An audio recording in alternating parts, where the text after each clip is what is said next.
Hello, hello. My name is Joy Ravella, your host on the Everyday Joy podcast. Today we're taking a look at episode 187. Now, before I get into today's verse, I want to ask you, are you the kind of person who people just naturally open up to? You don't know how, but people just somehow end up sharing their entire life story with you.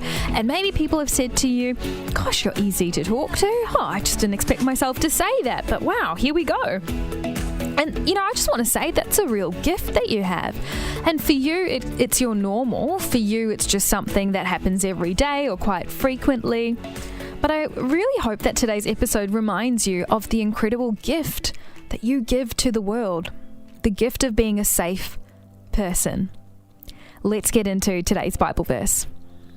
Let us concentrate on the things which make for harmony and on the growth of one another's character. That's Romans 14, verse 19. I have got the incredible George here with me once again. George, I want to give you a new nickname on the podcast. Oh, okay. What could this be? I'm going to call you the Context King, both spelt with a K, because that is, I should get you a t-shirt printed. Context King. It's amazing. Because you bring some great context to each Bible verse. Where did that hunger come from, or that desire to know the people, place, or time of a scripture verse?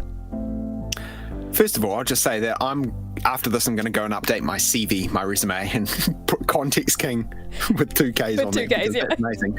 But I think that, we never really stop learning or studying the Bible. And as we get into it more and as we understand more about it, the backgrounds behind what we're reading, the world in which it comes from, that helps us to learn and to grow. And honestly, I think that as we engage with God's word, that he transforms our lives through it. He changes us, and studying it is just like such a good use of time, basically. Yeah, and I'm like not tooting my own horn at all, because literally I'm only 2 days into it. So, let's see how we go. But I cracked open my study Bible the other day. Nice. And I started reading the book of Judges, and literally like 1/3 of the top third is the actual Bible verse and the scriptures. And then the 2/3 below are like images and extra notes and commentary. And it's just been so amazing. It's only been 2 days and I have learnt so much, and I'm just thinking, wow, I have just I've had my mind blown. I'm learning so much, things are making sense.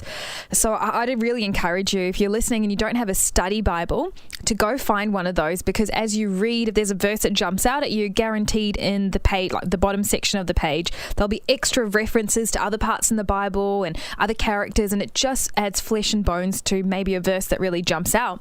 So for today, George, can we go into a bit of context around the book of Romans maybe as a whole, like why it was written, and then this verse specifically?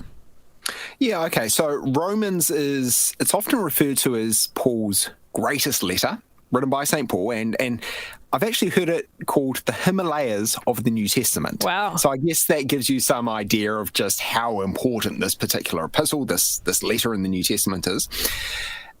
But I think the key with Romans is to remember the context of who Paul was writing it to. So when he wrote this letter about 2,000 years ago, he was writing it to a tiny group of marginalized Christians at the time. We might hear, the church at Rome, and we have a different idea of what that was like. But this was a long time before Rome was the powerful center of Western Christianity. He's writing to a tiny group of Jesus followers here. They're a tiny minority, and they're not well thought of by the rest of the city.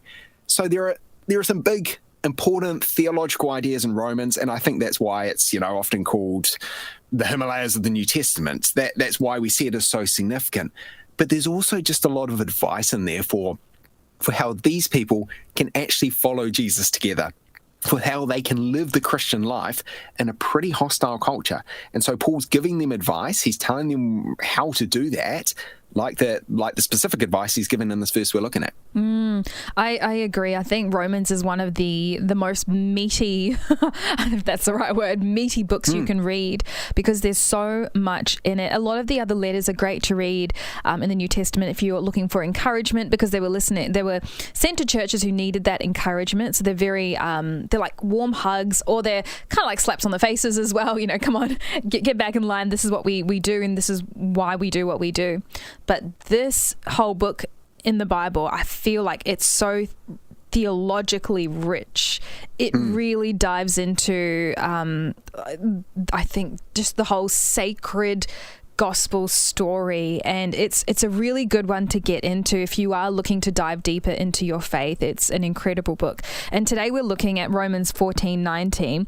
Let us concentrate on the things which make for harmony and on the growth of one another's character. So what are your first impressions of this one, George? I think my first impressions is that the word growth seems quite significant to me. If you look up other translations of this verse, they use the word edification. So it's about building each other up. And personally, as I hear that seems like a really positive idea to me. It's something that actually I want to be part of. This is a good thing, growth, edification, building each other up. Sweet. Yeah. It's sweet as a Kiwi would say. I love that. And now, what does this verse tell you, George, about who God is or what matters to him? I think it tells me that we grow through other people, and that's something God helps us to do, right? God uses us to bless and to encourage one another.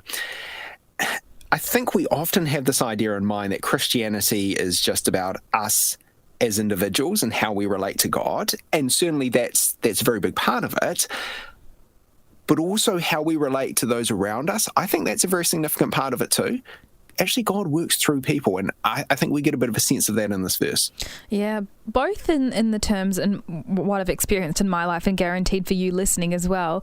God uses people to grow us, both through the people who love and encourage and support us, and also those who force us to realize flaws we have within ourselves, or force us to grow in areas around like patience and endurance and all those sorts of things. So God definitely uses people. Some of them we might not call friends, but he definitely uses them to help us grow. Yeah. Now, I know that this is surprising, you've got a story about Brad Pitt to share. Do you know him personally?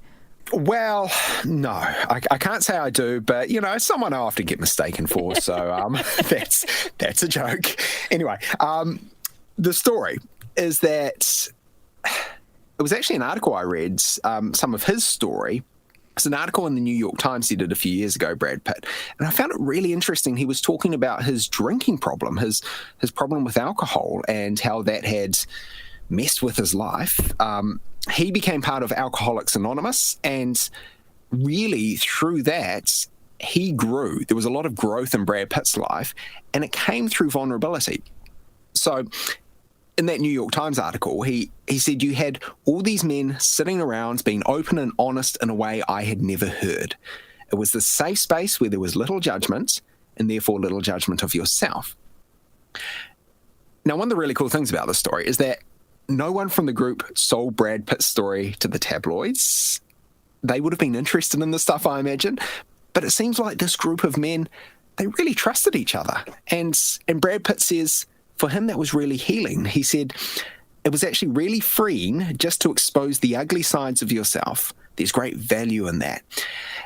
And when I read that story, it struck me that this is a picture of what the church should be. We're here to help each other grow, like Paul talks about in this verse. And that growth that so often comes through vulnerability, I think. And so that story, I think it's just a really it's a beautiful one, and it's a really helpful encouragement for those of us who are Christians. This is what we should be about. And I think it's just worth mentioning that Brad saw the other people first share about themselves, and I think it made him feel safe enough to talk about his own stuff. And so I think we as Christians have a responsibility when we go to a small group, or when we're in circles, or when we're just in social settings. People are gauging to see whether or not they can be their true selves. And if someone, for example, talks about someone else and a drinking problem they have, or some addiction problem, or temper problem, what it is, and the first thing you say is, "Oh, I can't believe people are like that. It's like they should just go get some help." If you say something like that, chances are no one else in that circle is ever going to open up to you about their stuff, because they have already gotten a taster of how you may respond. So I think it's so important that we notice how we respond, but also we allow ourselves to also share in an appropriate way, because you never know. It's something I studied at uni about self-disclosure. When you disclose something of yourself, the natural exchange is that whoever you're sharing it with will disclose something to the same level. Now, people don't always do that. The difference between the two is trust. If trust is built and you share something quite deep and heartfelt, it's most likely that they will also share something deep and heartfelt, or they'll say something in response to you, not just like "oh yeah, okay," like they'll really respond and try to hear you and come at it with the same level of trust and intensity and vulnerability. So it's just really a beautiful thing. And for you listening, maybe you are just a natural at this. People just open up to you. What a gift you have. What a blessing you are, because not everyone is gifted in that space. And it's just incredible. I mean, from celebrities to just the everyday person, we all need a safe place to go and a community that, we can trust. So as we wrap up this episode, George, what are your final thoughts or ideas around applying this verse? Well, back to how we started, really, just focusing on that idea of growth. I think it's so significant. We all need to grow. There are all areas in which we struggle, where we're not where we want to be right now. But I think that God helps us to grow through our interactions with others. And so if we keep in mind that actually we're all doing this thing together, we're trying to help each other grow, we're trying to build each other up. If we keep that in mind, I think we'll make progress.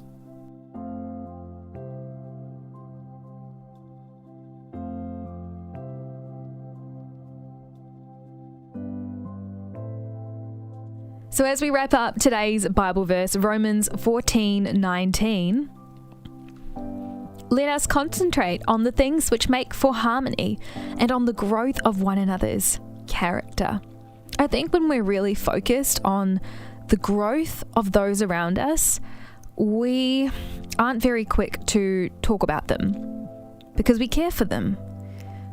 We understand that they're on a journey in the same way we are on a journey.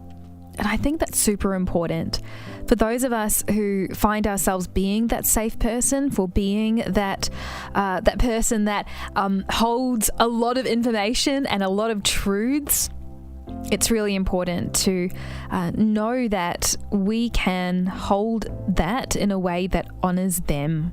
There was a previous episode I did titled The Human Vault, and it's a conversation around those people who hold things really well, who are that safe person, who can be entrusted with private matters.